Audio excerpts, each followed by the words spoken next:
Hello, and welcome back to Quill Models, Authors of Note, our series committed to people whose work inspires and promotes deaf and hard of hearing experiences.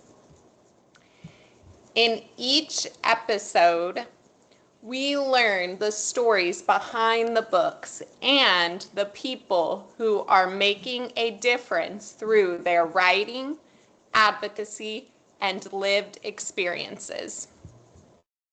Today, we are honored to welcome Karen Putz, author, speaker, advocate, and mentor. She is the author of numerous books, including The Law of Passion, The Parenting Journey, Raising Deaf and Hard of Hearing Children, The Passionate Lives of Deaf and Hard of Hearing People, and many more. Karen is widely known as the Passion Mentor, helping people pursue lives filled with purpose, joy, and possibility. Karen's work encourages people of all ages to move beyond limitations and pursue whatever brings them energy and fulfillment. Through her writing, mentoring, and passion-centered approach to life, Karen has helped countless individuals, including many within the deaf and hard of hearing community, to honor their strengths, discover their purpose, and create lives that they love. Today, we'll be talking about Karen's remarkable journey, the inspiration behind the law of passion,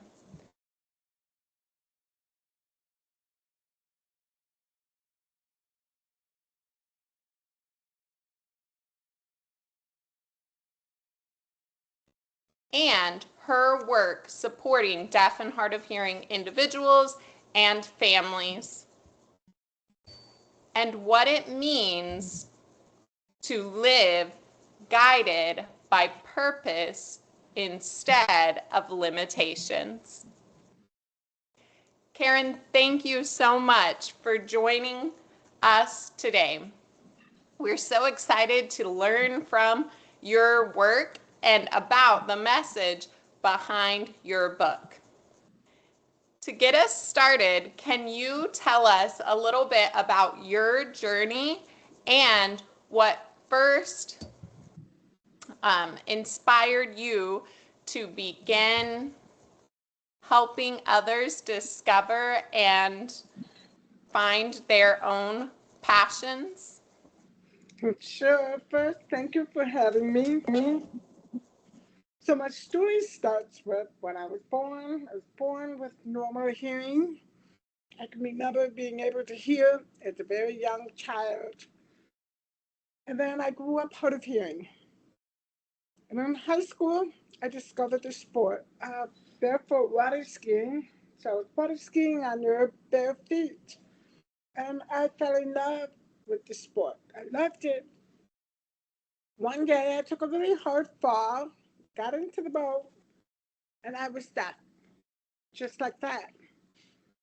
And it was a really dark time in my life because I spent my entire childhood being ashamed of being hard of hearing, trying to be hearing, pretending, to laugh and pretending to understand conversation when I didn't. And now I was stuck. So it just so happened that I transferred to Northern Illinois University shortly after becoming deaf. and they put me on a floor with other deaf and hard of hearing people. So when the elevators opened, I was like, oh my gosh, all these signing people on the floor. And I got upset because I had grown up with spoken English. I didn't know any sign. I'd been embarrassed my entire life about being hard of hearing, and it was an in your face moment. My mom, and all of her wisdom, she said, look, go into this with an open mind. Maybe you'll meet someone. Mom was right. I mean, listen to your mother. We've been married 36 years now. So I met my husband on that dorm floor. The pivotal moment was when I woke up one morning and I decided to learn ASL.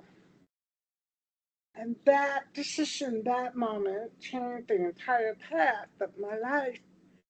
Became very involved in the deaf community, became president of Deaf Club, advocated, went to IEP meetings, and just really dove in. So the whole passion thing came at the age of 44. I was sitting on the boat crying on my 44th birthday thinking, wow, I'm old. I had gotten to midlife so fast. It was like, wait a minute, is this all there is? So I happened to read a book from a friend. It was called The Passion Test.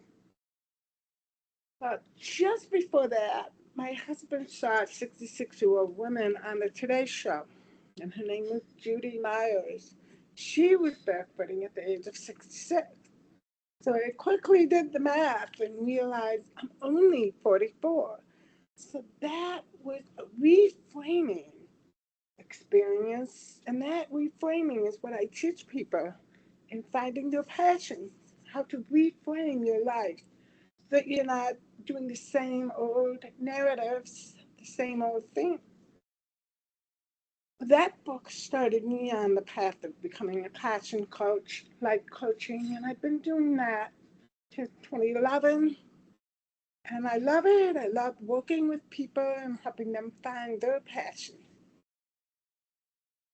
Wow, that is truly just incredible. So, you often talk about turning challenges into opportunities. So, your experience with your own hearing loss really influenced the way that you approach life and passions. Looking back on your childhood, did you have adults or mentors or experiences that helped you discover your passions and strengths? Ironically, my mother was deaf and my sister was deaf. So I had role models. But my mom was very bitter about being deaf because she was born hearing. And then at the age of 27, she became deaf. And she was losing her hearing like I was. And then at 27, she just suddenly lost her hearing in the middle of a party. She suddenly realized that she was lip reading people, couldn't hear them anymore. So my mom's transition was bitter, and she felt like there was a lot of lack. So I grew up with that exposure of it's not a good thing to be deaf. It's not a good thing to be hard of hearing. It's a struggle. It's hard to find jobs. Those were the messages I grew up with. Um, so I observed that. That's what I want to change in my work. Okay, so many parents, just like your mom, they worry about what the future will look like for their deaf or hard of hearing child. So, what would you want those families to know? That's one of the reasons I wrote another book called Success Wisdom. We didn't really talk about that, but in that book is the role model idea. There's over 100 deaf and hard of hearing, deaf blind, deaf disabled people, deaf plus in that book. And the reason I wrote that one is I wanted parents to realize, wow, there really is so many possibilities out there for your kid. The problem is we tend to think in limits. We tend to think it's impossible. We tend to give away our power. I'll give you an example. Um, Way back in 1917, there was a competition for flying from New York to LA. Well, guess who did it? A deaf guy. Yeah, and so many people don't know that part of history, that a deaf man was the first to fly from New York to LA. The other things that they don't know is that the internet that we're connecting on was invented and written by a deaf guy, Benton Cerf. He is known as the father of the internet. He's hard of hearing. It's very hard of hearing. That's really cool. So people, when they know those little things, then they start to see possibilities for their kid. And another example is I met a young man, Jordan. His dream was to fly commercial airlines. Now, most parents would say it's impossible. FAA forbids. You have to have, the ability to hear. Well, guess what? He is a pilot flying. Yeah, he has bilateral cochlear implants. So possibilities, the limits exist in our minds. They're not necessarily real limits till we touch them. So I hope that every deaf, hard of hearing, deaf blind, deaf disabled, you know, um, deaf plus. I'll give you another one example of a deaf plus man, deaf disabled, who had CP in a wheelchair, who is a poet. He's written over 500 poems. So what he does, he got creative. He had other deaf people sign his poems. He can't sign very well with one hand, so he just got creative and other people sign his poetry. Wow. So when we think in limits, we look and we say, you can't, but wait a minute, what happens if we think outside the box and do it differently? Then you can. Yeah.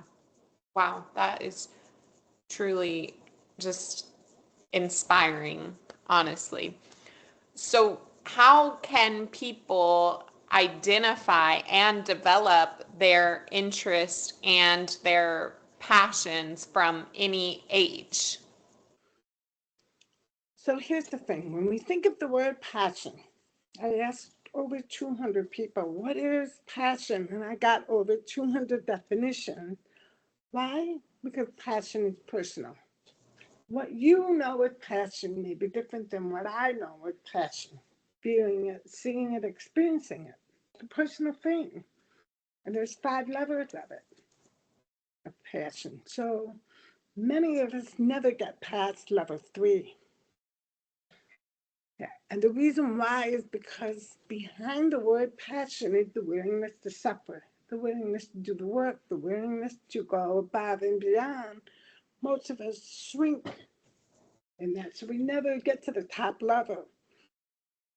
But what people can do is recognize their own unique path. Too many times we're following rules or we're following cultural norms or we follow cultural expectations and they put limits on us.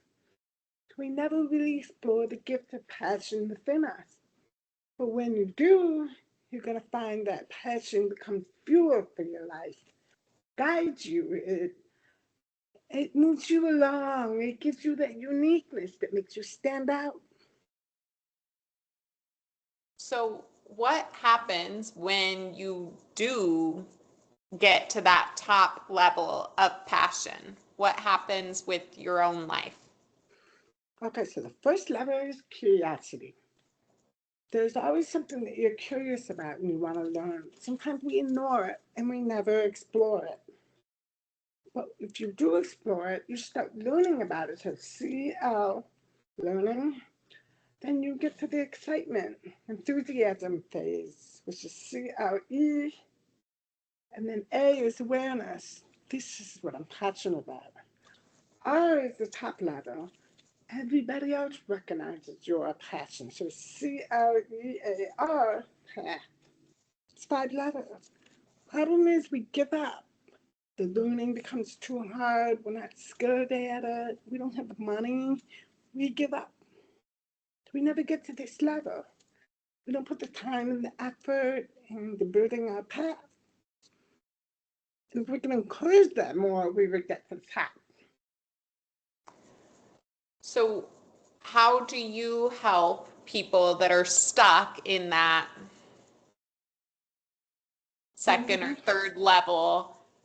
What do you do to help them get to that So there's top? four things we can change to get to the top. The first is respond to your thoughts. If you've been thinking you can't for so long, let's change that. Second is your attitude. Do you have a can-do attitude? Do you have I will do whatever it takes? Third is action. What are you really doing in your life to really move, the ball along towards passion? Are you putting it off? Are you ignoring it? The fourth one is your belief system. What do you believe about yourself to be true? Because if you believe you can, you will. If you believe you can't, you won't. Yeah. Wow. That's so true. So, do you think that developing those skills and identifying passions should start at a young age? Remember when you were a kid and you were curious and were asking why and you were learning things? You went in there with an open mind. You didn't limit yourself as a kid. You didn't know what limits were until someone told you they were the limit. We have to go back that time of opening our minds, of beginning with the beginner's mind again, of being willing to change, willing to transform. And when we get to that, that's when it's really cool. Things start happening. So often, as educators, we focus on the academic achievement. How do you suggest that teachers of the deaf can also support students in discovering their passions and their individual strengths? Teachers have a tap. They have multiple different students in an environment that's structured. So it's tough. It's just the nature of our, educational system. But having said that, teachers have such a huge influence on students. And the teachers that are the most valuable are the ones that recognize that everyone learns differently. If you can figure out in your classroom to make it high vibe, fun, and maybe even pull out some of those unique gifts of each kid, each student, that goes such a long way. And sometimes, again, it's tough. You have a structured classroom, you have a structured environment, and kids are supposed to fit into that, and some of them don't. And there's an interesting statistic is that the majority of successful corporations today were started by C students, not A. C Wow. students. Yeah, and that's because they think differently. They look at things differently. They see solutions differently than those who've been trained to do it this way all along and do it that way. Wow. Okay, so what part do you think that passion and purpose have in student motivation and engagement? If you could put a passion on a kid, for example, if someone's fascinated with dinosaurs, and maybe you ask them to come up and tell a story about a dinosaur, they might do it with passion versus telling them to come up and speak on something that they have no interest in. So if you could recognize how to merge the passion with whatever structure is happening, pull that out, that's a cool thing to do, you know. Purpose now. I have a different opinion than most people. With purpose, I believe we create it. I don't believe it's something that we find. It's within us, but we have to know ourselves enough to create the purpose from who we are. So we actually have to make a decision that this is what I'm going to do. This is what's meaningful to me. This is what I want to happen. And then purpose comes from that. That's so wise, Karen. Thank you for sharing that. I really enjoy that perspective. So, if every deaf and hard of hearing person who's watching this interview could learn one message from you, you would want them to remember what? That you are unique. No one has your fingerprints. No one has your unique perspective. No one has your unique everything about you. So you can't be duplicated. You can only stand out with who you are and choose to stand out. Choose to be weird, choose to be different, choose to be you. Because that, that's your passion. That is such a special message, and I really appreciate you sharing that. So, do you have any other projects in the works? More books coming soon? What does the future look like for you, Karen? There's about 7 more books I'm working on right now. I love to write. Yeah. We just launched an Airbnb on Canisius Lake. And Oh, so we have this new Airbnb that we're running. So that's been fun. wow. And then I just want to share this book, The Law of Passion, with more people and hope that it impacts a larger group. Wow. That is so cool. So, do you think that your passion, Karen, is writing? Oh, it's writing, it's gardening, it's barefooting, it's watching sunsets. I have a whole list of things. I never get bored. Yeah. So, a person can have many passions. Passion is not what you do. Passion is how you live. Mm, okay. Wow. What an incredible conversation, Karen. Thank you so much for sharing your journey, your wisdom, and the powerful message behind Law of Passion. During our discussion, you have reminded us that our lives are shaped by our passions, our purpose, and our willingness to pursue the things that bring us joy and fulfillment. For deaf and hard of hearing children, families, and educators, Karen's story offers an important reminder. Success doesn't look the same for everyone. Every child has unique strengths, talents, and interests waiting to be discovered. Whether you're a parent encouraging your child to dream big, a teacher of the deaf helping students identify their strengths, or someone beginning to explore your own path, Karen's message is clear. Your passions matter, and your future is full of possibilities. One of the things that we value at Quill Model is helping deaf and hard of hearing children develop not only language and literacy skills, but also confidence, self advocacy, and a sense of identity.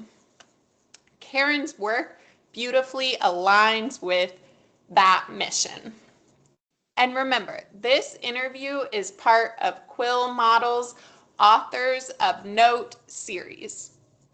Karen, thank you again for joining us and for the impact that you continue to make through your writing, mentoring, and advocacy. And thank you to everyone who has joined us for this episode. Until next time, keep exploring your strengths, embracing new possibilities, and finding your passions. Thank you for having me.